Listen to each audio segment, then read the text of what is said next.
Ladies and gentlemen, boys and girls, children of all ages, welcome to the channel. It's your boy, World of Wrestling, here today to discuss about AEW Forbidden Door 2024 review. And my attitude about the show, it had its ups, it's had its downs. There were some good matches on this card, and there were some matches that just did not belong on this show at all. Really didn't. I personally did not give two flying shits about some of the matches that was on this card. I'll give you a couple of them. The Elite versus the Acclaim with Hiroshi Tanahashi. Didn't care for that match all that much outside of the last parts of the match with Okada and Tanahashi competing one-on-one. Zack Sabre Jr. and Orange Cassidy, it belonged on the card because it did fit the Forbidden Door gimmick, but it really did not feel like a pay-per-view match. Good technical wrestling, but no excitement whatsoever in that matchup at all. Samoa Joe, Hook, and Shibata against the Learning Tree with Jeff Cobb. I like Jeff Cobb's performance. He was good in the match. But overall, this match, I did not care for this at all. And, I mean, MJF's match was more like a match that you could, have as a fucking Dynamite episode. That's really what this match felt like. I don't know why the hell they had to have him on the card, but honestly, I did not care for his match outside of the fact that he was exciting for what he was doing in the ring. But other than that, I mean, his opponent did not hold his end of the bargain to give us any excitement going into this match. I mean, we don't even know who the fuck he is. He's a wrestler from CMLL, former heavyweight champion. They notify you in the graphic when they show you the name. But, who gives a shit? So the first match on the card was MJF versus Hashiryo. And MJF obviously won that match with no problem. He walked away with the W and got the victory. Average match, give it a 3 out of 5 stars. There was a little bit of excitement, but it wasn't worth being on the card. Next, we had the Elite with Matthew Jackson, Nicholas Jackson, and Okada versus the Acclaim of Anthony Bowens and Max Caster. There was no Billy Gunn out there until the very end, and Tanahashi was with them in the 6-man tag team match. It was okay, but again, like I said, it did not belong on the fucking card. It was not all that exciting either. I just did not care for this match. This match, I would say, is a 2.5 out of 5 stars. 2.5 stars out of 5. Not really that great of a match. Very average at best. Bryan Danielson went against Shingo Takagi, I guess is how you pronounce his name. And Bryan Danielson won that match by submission in the Men's Owen Hart Cup tournament in the first round. Obviously, we all knew that was going to happen. That was not rocket science there. That was very easy to spot. Not very difficult to see that. So, yeah. Good match. I'll give him that. It was a 3.5 out of 5 stars. Fairly decent. Definitely, I felt it belonged on the card for the pay-per-view. So not bad at all. Timeless Toni Storm defended her women's title against Mina Shirakawa for the women's world title. This match was pretty damn decent. I like this women's match. Toni Storm is by far the best original gimmick ever created in AEW I've ever seen. I think she is legitimate character-wise. Wrestling-wise, she's the same as she was in WWE and in other promotions. She has been absolutely entertaining at what she does. I think she should have been further up the card, closer to the main event, because this match was good. It wasn't bad at all. I'm going to give it a 3.5, 3.5 out of 5 stars for this match as well. Thought it was fairly decent. Zack Sabre Jr. against Orange Cassidy in a singles match. This was average, 3 out of 5 stars. It wasn't bad, but it wasn't that great either. It was not exciting. Good technical wrestling, and Zack Sabre Jr. ends up getting the victory here. So yeah, it is what it is. And Zack Sabre Jr. actually won by submission. Next, we had another 6-man tag team match. Sounds like Vince McMahon all over again with 6-man tag team wrestling. Samoa Joe, Hook, and Shibata went up against the Learning Tree of Chris Jericho and Big Bill and Jeff Cobb. Samoa Joe, Hook, and Shibata won this match, and it was by pinfall. So, I mean, it was whatever. I mean, I didn't really particularly care for this match. I would give it a 2 out of 5 stars. Again, should have been on a Dynamite or a Collision show. This was not even worth being on the card. It was just shit to fill in. And it was 13 minutes long. 13 long minutes, man. Jack Perry went ahead, competed in a 6-man ladder match for the AEW TNT Championship that was vacated because of Adam Copeland's injury. Jack Perry ends up winning the match, beating Takeshita, Mark Briscoe, Dante Martin, Leo Rush, and El Phantasmo.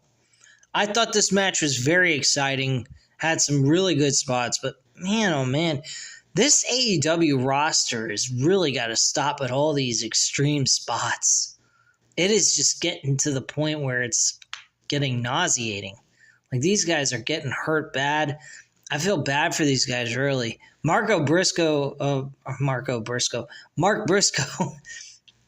was actually the best one out there. He had the best moments in this match. Dante Martin looked like he possibly might have injured himself, or he was selling an injury to make it look like exciting or some shit. But Jack Perry ends up pulling up the victory and winning the TNT title. We all knew that was going to happen anyway. They just had us watch a pretty exciting match. I'd say this match was a 4 out of 5 stars. Very decent matchup overall. Exciting stuff there. Next, we had Mercedes Moné and Stephanie Vaquer in a one-on-one match for all the championship gold between the TBS Women's Championship and the New Japan Wrestling Strong Women's Championship. This was a fucking awesome women's match. I really enjoyed this match. I think Mercedes Moné did well. Stephanie was really good, though. She pulled off a great performance with Mercedes. Very impressed with both of these ladies. I enjoyed this action, and I thought this was a good match. 4 out of 5 stars. I can't deny them the 4 out of 5. This was a good match. Very well worth being on the card. Got the amount of time it deserved and everything else. Very exciting matchup. Back and forth action. Obvious wins. Mercedes Moné wins the belt. She wasn't going to lose the TBS Women's Championship to an outsider. So, yeah. Then we had Naito going up against Jon Moxley for the IWGP World Heavyweight Championship. This match was fucking good. For what it was worth, I mean, it didn't have a lot of story going into it. It was announced on Dynamite, I think, 2 weeks before the pay-per-view. Then there was news and rumors about Naito relinquishing his spot into the G1 Climax if Moxley could beat him and so forth. So he put the stacks up against himself. So, I mean, it's kind of interesting for what it is. And, I think that Naito winning the title from Moxley was a little bit disappointing to me. But I was assuming that was going to be the case anyway because of the fact that it's a New Japan title. So, of course, it was going to go back to a New Japan performer. And Naito is the guy to get the belt back. So he ends up winning the title in a very entertaining match. I'd give this one a 4 out of 5 stars as well. The main event was Swerve Strickland against Will Ospreay for the AEW World Championship. This was a fucking exciting match. Back and forth. They really got you believing possibly Will Ospreay was going to win that title. I mean, honestly, with all the kickouts Will Ospreay was pulling out of his hat, at the end of this match, I just couldn't believe it. Then you had Don Callis come in there with a fucking screwdriver, tell him, you want to win the match? Use this. And it was used as a storyline projection that they were trying to do with Will Ospreay. I thought that was excellent too. It was well done. It was something that needed to happen. I mean, we keep talking about on this channel and other channels how there's lack of story. This definitely had more story implemented into it, and it was beyond the winning the world championship for Will Ospreay. You also had MJF in the back watching this match as it was going on. You saw his facial expressions. He's kind of pissed off with Will Ospreay. So there's like two different stories going on for Will Ospreay at one time. That's old school booking back in the Attitude Era type of shit that we used to see back in the old days, in the 90s. And this was most definitely needed for Swerve Strickland's reign as world champion. This was an exciting match. It brought more intrigue and prestige to the reign of Swerve Strickland than he had going into this. And honestly, I don't know about you guys, but I think maybe Swerve Strickland should retain the world title at All In. Believe it or not, I think he should retain the title against Hangman Page. That's who I believe is going to be as the wild card and winning the main event, winning the tournament altogether. I think that is what's going to happen. And this is going to lead Swerve Strickland into a Blood and Guts War Games match with the Elite, with him creating his own team. And I think that should be a match that should be booked at Full Gear. I don't think we should be worrying about the world title being on the line. I think at Full Gear we should see an actual build going into Blood and Guts and leading this into Swerve Strickland's team against the Elite and getting that. That's what I believe we need to do. I don't know when Blood and Guts is really supposed to take place. Let me take a look and see if this is actually happening. And it's already scheduled. If not, then my idea definitely is a better one to do for Full Gear. So let's do Blood and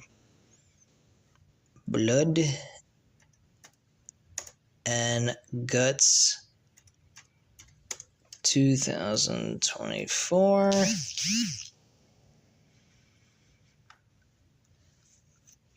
Oh, it is taking place. July 24th, 2020. Fuck. Are these people fucking dumb?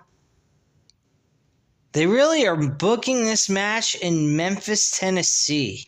Or Nashville, Tennessee, excuse me.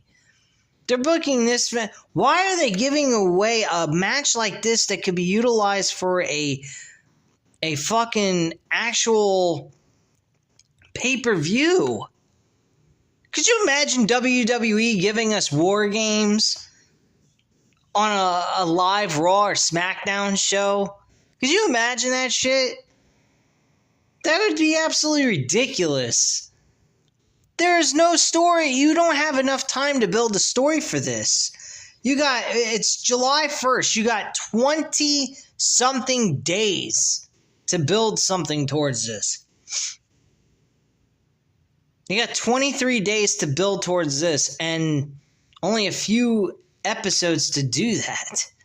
Unless you utilize Collision and actually make it a show where you build story with that going into Blood and Guts on July 24th. So you got, technically, if you want to count Collision as a show that you could build story with, you got 1, 2, 3, 4, 6 episodes. 6 episodes to build a major match like this? Get the fuck out of here. You ain't gonna build no decent match, a good story into that. Get the fuck out of here. This is bullshit. They're making Blood and Guts July 24th. The hell? Utterly ridiculous. I think my idea would have worked out a lot better. You know, you have Swerve Strickland face Hangman Page. Swerve Strickland retains his AEW World title. We get a grudge, a rivalry between Swerve Strickland and the Elite, and Swerve Strickland starts building, getting other guys around him that are in favor of getting rid of the Elite because they're annoying scumbags that nobody fucking cares about, and do that. But apparently we can't seem to get that to happen because we already booked the fucking show on July 24th. That's a lot of shit, man. Really, that is. So Hangman Page probably more than likely is winning the world title from Swerve Strickland. And he's going to get the W on account of help from the Elite more than likely. So, I don't know, man. I really don't.